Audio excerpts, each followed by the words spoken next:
2023년 11월 8일 수요일 경제뉴스 모닝 브리핑을 시작하겠습니다. 6일 공매도 전면 금지가 시행되면서 이날 코스닥 지수는 폭등했다. 3년 5개월 만에 사이드카가 발동되기도 했다. 그러나 불과 하루 만인 7일 코스닥 지수가 급락하며 사이드카가 또 발동했다. 이날 코스피는 전날보다 2.33%, 코스닥은 1.80% 내려 마감됐다.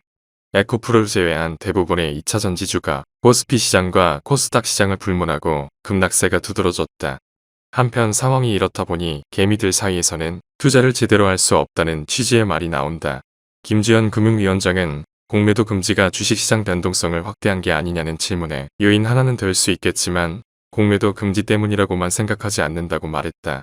굉장히 많은 요인으로 가격이 움직이기 때문에 사후적으로 분석하지 예측하기는 어렵다는 설명이다. 다음 뉴스.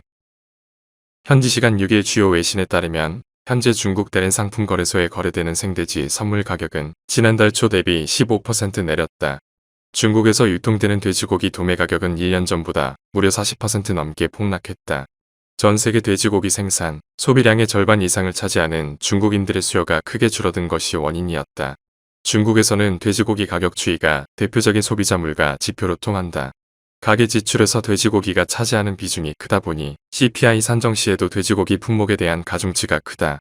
최근 돼지고기 가격 하락으로 지난달 기준 중국의 전체 CPI 상승률도 둔화할 것으로 예상되며 디플레이션 비상등이 켜졌다. 다음 뉴스. 7일 이온게이자이 신문은 일본 최대 통신사 NTT가 100억엔을 미국 제휴주행 스타트업 메이모빌리티에 출자해 무인버스 및 택시 서비스를 개발한다고 보도했다. 지난 2017년 설립된 메이모빌리티는 현재 자율주행 레벨 4에 해당하는 기술력을 보유하고 있는데 주행 데이터를 AI로 해석하는 소프트웨어 기술에 강점이 있다. 개발된 시스템을 탑재하는 차량은 토요타가 만든다. 2025년 이후 상용화한다는 계획이다. 상용화에 앞서 내년 토요타는 미니밴 시에나를 기반으로 실증 테스트를 목표로 하고 있다. 다음 뉴스. 크래프톤은 연결 기준 3분기 영업이익이 1,893억 원으로 지난해 3분기보다 30.9% 증가한 것으로 잠정 집계됐다고 7일 공시했다. 매출은 4,503억 원으로 작년 동기 대비 3.8% 증가했다. 이번 영업이익은 연합인포맥스가 집계한 시장 전망치를 넘는 것이다. 크래프톤은 배틀그라운드 모바일 인디아 서비스 재개 후 트래픽과 매출이 회복됐고 효율적인 비용 집행 기조를 유지해 영업이익이 성장했다고 밝혔다.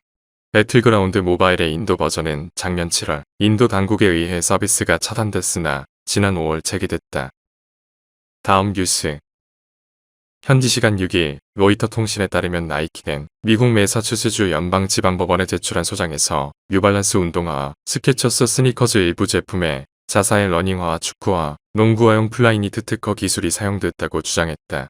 고소를 당한 뉴발란스는 입장문을 통해 나이키는 수십 년간 업계에서 사용되어 전통 제조 방식에 의한 신발 디자인과 생산에 대한 독점적인 권리를 갖고 있지 않다고 반박했다. 나이키의 특허권 침해 소송 제기는 이번이 처음은 아니다. 앞서 아디다스와 푸마, 룰루레몬에 대해서도 비슷한 특허 침해 소송을 냈다. 다음 뉴스. 현지 시간 7일 로이터 통신 등 외신에 따르면 호주 중앙은행은 이날 통화정책회의를 열고 5개월 만에 기준금리를 0.25%포인트 인상했다. 이번 인상으로 호주 기준금리는 2011년 12월 이후 12년 만에 최고치로 올라섰다. 호주 중앙은행은 지난해 5월부터 지난 6월까지 총 12차례 금리를 올렸다. 이후 긴축 효과를 지켜보겠다며 지난달까지 4차례 연속 금리를 동결했고 CPI 상승률은 다시 5%대로 치솟았다. 다음 뉴스. 로이터 통신은 소식통을 인용해 지난 8월 바이두가 화웨이에 AI 반도체를 주문했다고 7일 보도했다. 소식통은 바이두가 화웨이에 910기 어센드 1600개를 주문했다고 로이터에 전했다. 총 4억 5천만 위안 규모다. 910기 어센드는 화웨이가 엔비디아의 첨단 AI 반도체 A100을 겨냥해 만든 경쟁작으로서 A100보다는 성능이 떨어지지만 중국 제품 가운데선 최선의 대안이라는 평가를 받고 있다. 미국의 반도체 규제가 갈수록 강화하면서 첨단 반도체를 국산화하려는 중국의 움직임도 빨라질 것으로 보인다. 다음 뉴스. 하나은행이 고시한 11월 7일 오후 11시 38분 원달러 환율은 1312원입니다. 시청해주셔서 감사합니다. 더 좋은 영상을 위해 구독, 좋아요 부탁드립니다.